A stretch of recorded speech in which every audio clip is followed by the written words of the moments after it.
भारतीय सिनेमा बॉलीवुड में लंबे वक्त तक काम करने वाली अभिनेत्री टिस्का चोपड़ा ने बॉलीवुड इंडस्ट्री में फिल्म के बदले अपने जिस्म से कई बार समझौता किया है। टिस्का चोपड़ा ने यह अपने ऊपर गुजरी एक सनसनीखेज कहानी बताई है। टिस्का ने अपने साथ हुए अनुभव को साझा किया है, जिसमें डायरेक्टर के उन्हें रात को बुलाने और फिर उसके बाद बंद कमरे में जो हुआ वो पूरा अनुभव साझा किया। टिस्का ने 1993 में बॉलीवुड में शुरुआत की। फिल्म थी अजय देवगन की प्लेटफॉर्म।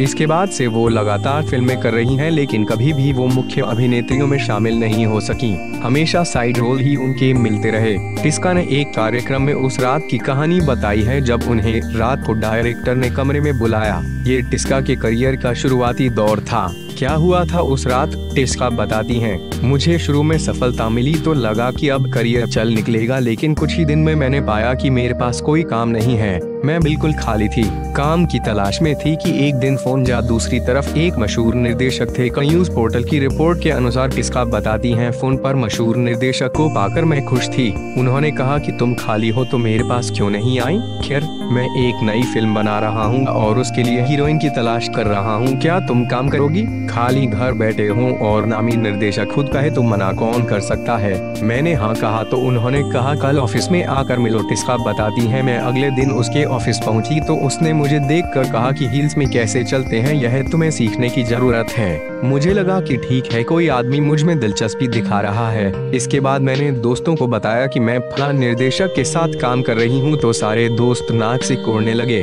कहा कि तुम उसके साथ काम कर रही हो। मैंने कहा हाँ मैं कर रही हूँ तो उन्होंने कहा कि तुम जानती हो। टिस्का ने बताया, दोस्तों ने कहा कि उस निर्देशक के साथ काम करना मतलब शूट के दौरान उसके साथ कुछ भी करने को तैयार रहना होगा। मैंने कहा मुझे इस बारे में जानकारी नहीं है। मैं रात भर सोचती रही, आखिर मैं फैसला किया जो होगा देखा जाएगा। फिल्म तो करनी है लेकिन निर्देशक से कैसे बचूं? मैंने सोचा कि उसकी पत्नी से दोस्ती कर लेती हूँ। मुंबई में शूटिंग शुरू हुई, सब ठीक चल रहा था। इसके बाद आउटडोर शूटिंग की बात आई और यहाँ से निर्देशक के अंदर का शख्स निकलना शुरू हुआ। शूटिंग के तीसरे दिन हमने कुछ अंतरंग सीन किए, क्योंकि हीरो नहीं था तो उसने हीरो की शर्ट पहनी और शूटिंग की। वो शूटिंग के सहारे मेरे साथ खूब चिपका। बाद में उसने मुझसे कहा शाम को मेरे रूम पर आना, साथ में डिनर करेंगे और स्टोरी पर चर्चा करेंगे। मैं समझ रही थी लेकिन मना तो कर नहीं सकती थी। होटल में हमारे कमरे भी एक ही फ्लोर पर थे।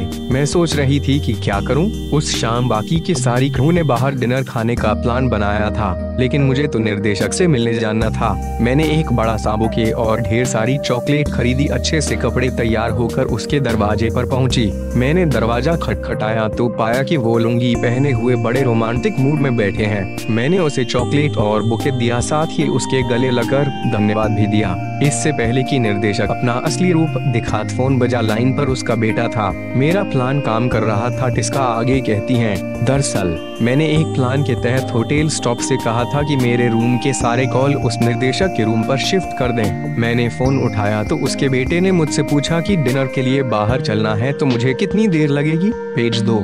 मैंने उससे कहा कि मैं सर के रूम में हूँ और स्टोरी पर चर्चा कर रही हूँ। इसके बाद मैंने निर्देशक से पूछा, सर 10 मिनट लगेंगे या 15 मिनट काफी रहेंगे। इसके बाद 5-6 कॉल और आ गए। जब निर्देशक के बेटे और टीम से कई लोगों के फोन आ गए और सबको मैंने कहा कि मैं निर्देशक के कमरे में हूँ तो फिर उसका फितूर उतर गया और मैंने फिल्म पूरी की। मैंने सोच रखा था कि अगर ये प्लान कारगर ना रहा तो फ्लाइट पकड़कर वापस आ जाना है। टिस्का ने अपनी बात खत्म करते हुए कहा कि अब हीरोइनों को ज्यादा कास्टिंग काउच का शिकार नहीं होना पड़ता और इसकी एक बड़ी वजह ये है कि ज्यादातर कास्टिंग डायरेक्टर गए हैं।